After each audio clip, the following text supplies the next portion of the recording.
Hello everybody. So today in this video we are going to be discussing various strategies, various tips, tricks and secrets in which you can qualify government examinations.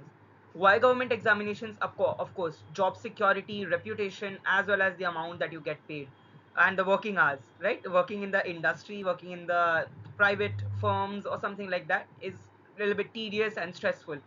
As comparatively, if we say government job, that creates a lot of impact.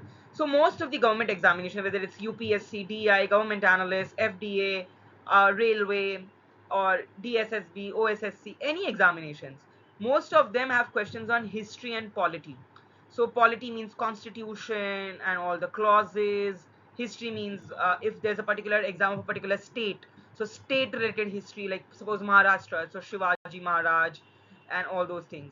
So you need to be having a lot of information about that. Then freedom fighters, so having knowledge about the freedom fighters is very important. Like suppose from Punjab, specific freedom fighters, Sukhdev, Rajguru, so Maharashtra famous freedom fighters, all those things you need to have a strong firm grip upon that. Then geography, so from geography mostly there have been questions on famous GI, geographical indication tags, like Nagpur oranges, right?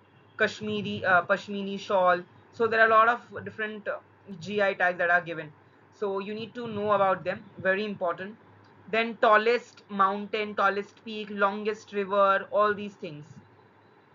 Then the third thing that you need to know is the different schemes, yojanas that the government brings upon, right? From Pradhan Mantri Suraksha Yojana, Vidwa, Vivah Yojana. There are so many different Beti Bachao and there's some yojana related to that. There are a lot of different yojanas and schemes and projects that that are carried out, like Godavari Ganga cleaning project. There are so many different projects.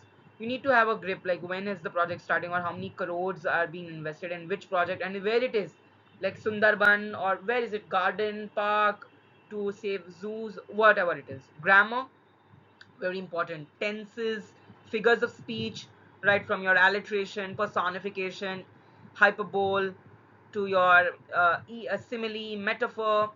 All there are a lot of different figures of speech. Tenses, active and passive voice, verb, adverb, noun, pronoun, all those things.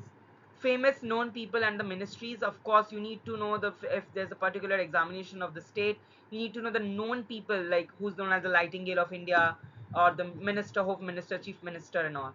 Mythology based questions, of course, there are questions on the mythology also sometimes. So you have to, like, sometimes, especially in the Maharashtra examinations, you must be aware of the mythology. Then there are general awareness, general knowledge, current affairs. If there are any current affairs going on, you need to have a very good and related to economy, especially environment. If there's any particular act for deforestation or any sustainability, or if there is any social related topics like LGBTQ or anything, new laws, new topics, you must have an idea. Then aptitude, verbal reasoning, logical reasoning, verbal aptitude, quants is very important, right? From your puzzles to your simple interest, compound interest, to your direction, speed, clock, calendar, syllogism, Venn diagram. There are so many different questions that can be asked. I've made a special video on that as well. You can have a look at it in there's a playlist of NIPER exams. You can have a look at that. For the aptitude, there's a complete video with the tips and tricks of how you can solve, like missing in the link or analogy based. There are so many different types and 2 to 3 ways I've explained in that video. You can have a look at that for sure. So these were the different questions. Followed by, there are questions upon the parts of speech. Of course, there have been questions on parts of speech. I've mentioned about those: noun, pronoun, adverb, adjective, preposition, conjunction, interjections, articles, a and the, consonants and determinants. Then the types of sentences: simple, compound, complex, voice, active voice, passive voice, clause, tenses, present, past, future, perfect, all those kind of tenses, direct and indirect speech. Then punctuation, correct the punctuation, correct the statements, comma, colon, semicolon. Then there are questions on connectors, subcoordinates, idioms and phrases. These are very, very important because these are like icing on the cake if you study them, because there are very high chances that idioms and phrases there are questions. So make sure you go through, like, uh, you know uh, final hammer in the coffin and all these kinds of idioms and phrases. Error spotting, so they create sentences and then you have to spot the errors. synonyms, antonyms in a particular sentence. They would tell you to rearrange them, and like there are 5 sentences given, so they will tell you that chronological order may arrange them, or arrange them in such a order that they make a paragraph. Then you have to identify they'll underline a word, you have to identify the synonym, antonym of that word. That's important. Those kind of questions are very commonly asked. Collocations, of course, they are very frequently used, especially for pairing up with nouns, and also collocation based questions. So these are most commonly asked questions that you will be facing in the government examinations. So I'll be posting up more such videos upon the same, so that we can learn together, we can grow together.